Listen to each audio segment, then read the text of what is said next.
todos. Irei aqui comentar sobre um dos processos da respiração, que é a ventilação pulmonar.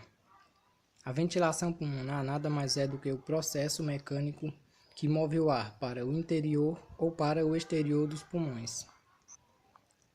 Essa entrada de ar do exterior da atmosfera para o interior dos pulmões é chamada de inspiração.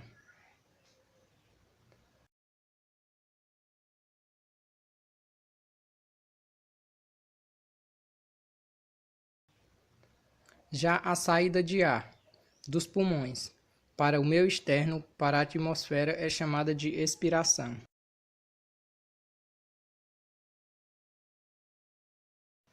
É importante sabermos que a nossa respiração acontece por variação de pressão.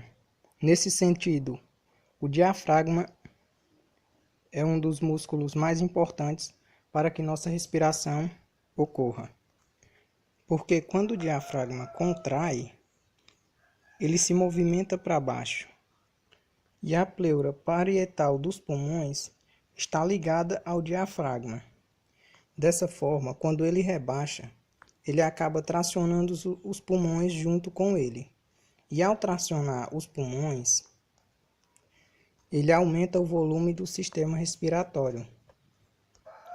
Dessa forma, a pressão que está dentro dos pulmões, a pressão alveolar, ela se torna menor do que a pressão da atmosfera. Então, o ar é sugado do meio de maior pressão, que é a atmosfera, para o meio de menor pressão, que é os pulmões. Nesse caso, chega até os alvéolos. E nesse caso ocorre a inspiração, sendo o principal músculo o diafragma, né?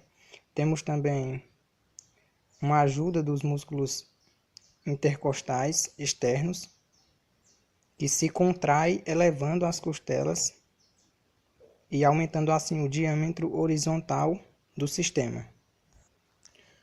Como conseguimos perceber, quando inspiramos há uma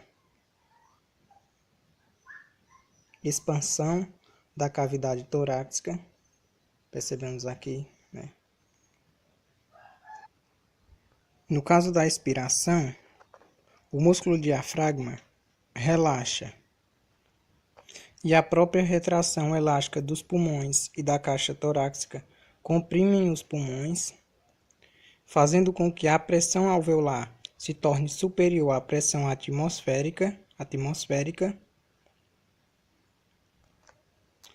e dessa forma o ar é empurrado para fora do sistema. Conseguimos perceber que, ao contrário da inspiração, na expiração ocorre o relaxamento dos músculos. No caso, o diafragma relaxa e também os músculos externos intercostais relaxam. E a cavidade torácica, que expande no momento da inspiração, na expiração contrai.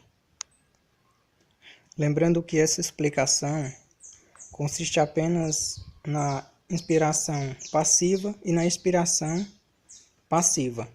Quando ocorre uma inspiração forçada e uma expiração forçada, outros músculos auxiliam nesse processo.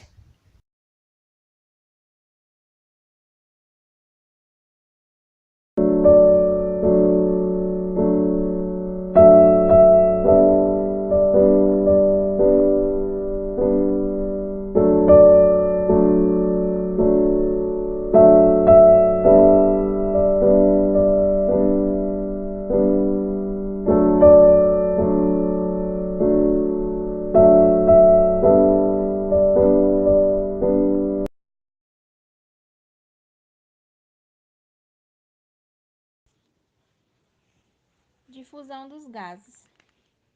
Durante a inspiração, o maior volume de oxigênio entra, e durante a expiração, o volume de dióxido de carbono sai.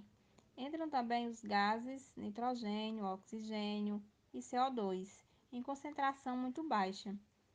Durante a ins, entram os três gases e durante a ex, saem os três gases. só que em maior concentração no CO2. O mecanismo de trocas de oxigênio e CO2 requer a difusão pulmonar, lembrando que a difusão é a passagem aleatória de moléculas de um lugar para outro, a partir de um gradiente de concentração. Só que nesse caso, o gradiente de pressão, porque tem maior pressão de oxigênio durante a expiração e maior pressão de CO2 durante a expiração. A pressão varia dependendo do volume sanguíneo, PCO2 do sangue e PO2 do alvéolo. Todo esse mecanismo de difusão requer passagem e trocas desses gases entre uma membrana chamada alvéolo capilar, chamado também de espaço fisiológico porque é o espaço que há trocas. Só haverá trocas de oxigênio e CO2 na relação alveolar capilar. A troca de gases acontece nos alvéolos do pulmão e do vaso sanguíneo, porque têm estruturas finas, facilitando a passagem de substâncias. Esse mecanismo ocorrerá por variação de pressão e o gás irá se difundir da camada do surfactante, que é a camada de limpídio, que diminui o contato do ar com a água, para que não ocorra contração alveolar. É importante saber que para a passagem de oxigênio temos a camada de surfactante, membrana epitelial do alvéolo e membrana endotelial do capilar, que é a camada que fica no vaso sanguíneo. A troca de gases depende da relação pressão parcial, solubilidade e concentração do gás, ou seja, a quantidade de gases, a pressão que ele exerce na membrana e se ele é solúvel ou não em líquidos.